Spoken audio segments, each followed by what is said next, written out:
Hi guys, welcome to Origin. I'm now completely finished with university.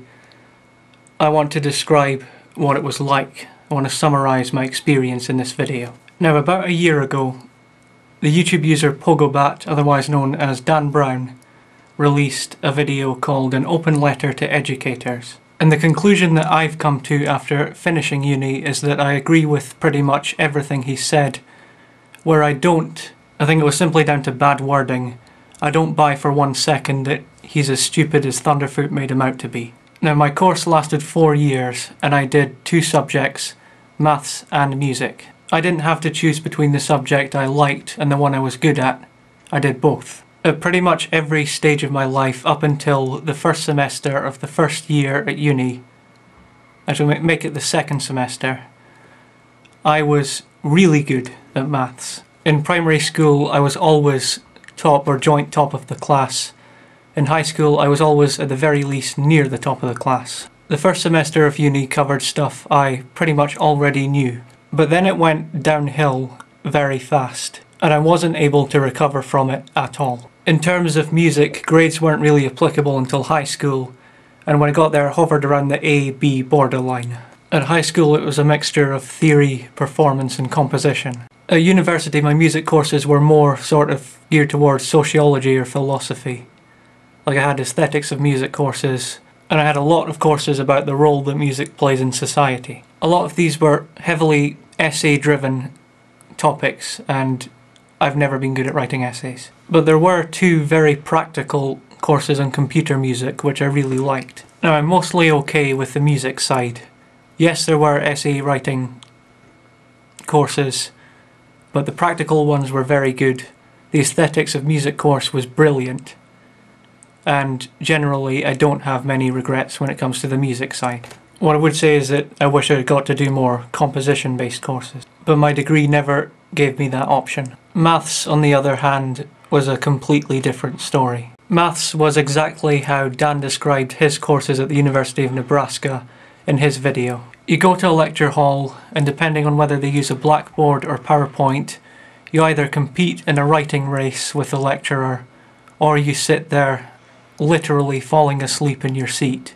They did have tutorials which marginally helped, but come the end of the semester and revision time, I'm learning most of the material for the first time. I think I would have even got a better mark if I'd simply not gone to the lectures and did my own independent study based on the stuff they were giving us online. The one silver lining in my experience of maths was the fact that they put everything online. There was one course where they didn't, and it was a disaster. The thing is, despite all these problems, it doesn't explain why I suddenly fell behind in terms of the marks I was getting. The best explanation I've come up with so far is that in high school we had textbooks, we had illustrations, and they showed us exactly how the knowledge applied to real life. In university it was just data, and I can't just stare at a page of data and make sense of it. That's why I like the internet and why I like YouTube. They give you it in video format. It's simply better for me that way. Now, I fully accept that I could have done more. I could have done more to motivate myself, but in my honest opinion, at least 95% of everything I learned in my course I could have got off the internet, and I could have learned much faster, possibly within a year. Now, there is a tuition fees issue in the UK at the moment, but in Scotland university education is still free. So while it might not have cost less for me, it certainly would have cost less for the SAAS, which is the Student Awards Agency for Scotland, funded by the government. And that's the point Dan Brown was making in his video. That's the point that Thunderfoot was able to bury with his response. It simply doesn't make sense for you or your government to pay for you to go to an institution to learn for 4 years something which you could learn in 1 year on your own with the internet. Now, back when this whole thing with Dan Brown was going on, the argument raised against Dan was, Once you go through university, you get a qualification, which you then use to get a job. When you learn it on your own, you don't get that qualification, so it makes it harder to get a job.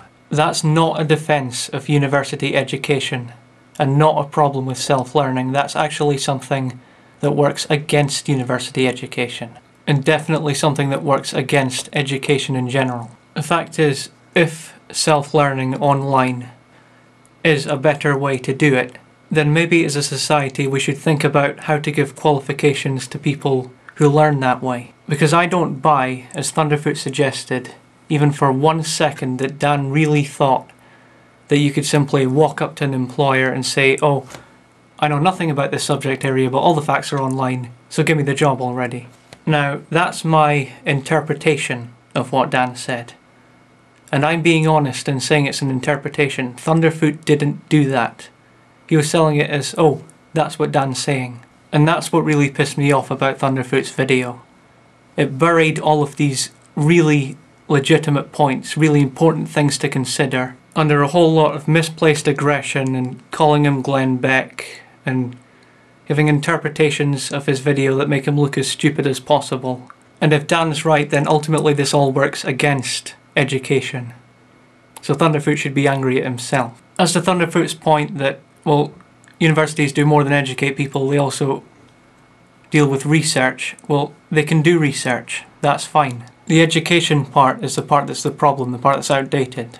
And that's the only part that I'm talking about. So to dispel this myth, just in case anyone has this idea, I don't feel that it was a waste of time. I don't feel that I wasted 4 years of my life. I just think that there was a better way all along. The most satisfying learning that I've been engaged in the last 4 years has been as a direct result of being in our community here on YouTube. I used to have a strong passion for it, which I kind of lost during my teenage years, but which got rekindled as a result of being here on YouTube. I don't think I could have got through uni without that. And in the end, I finished with a 2-2. Now, it's certainly okay.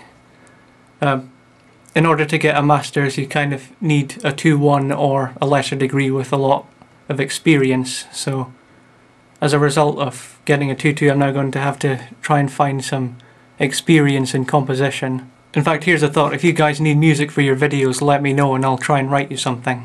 And there's no limits in terms of style or length. But that's all I think I have to say.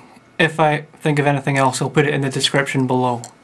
Now, can we have a civil discussion about this without there being videos which bury my point in a bunch of drama, or strawmanning what I have to say, or making it out to be some massive war on education?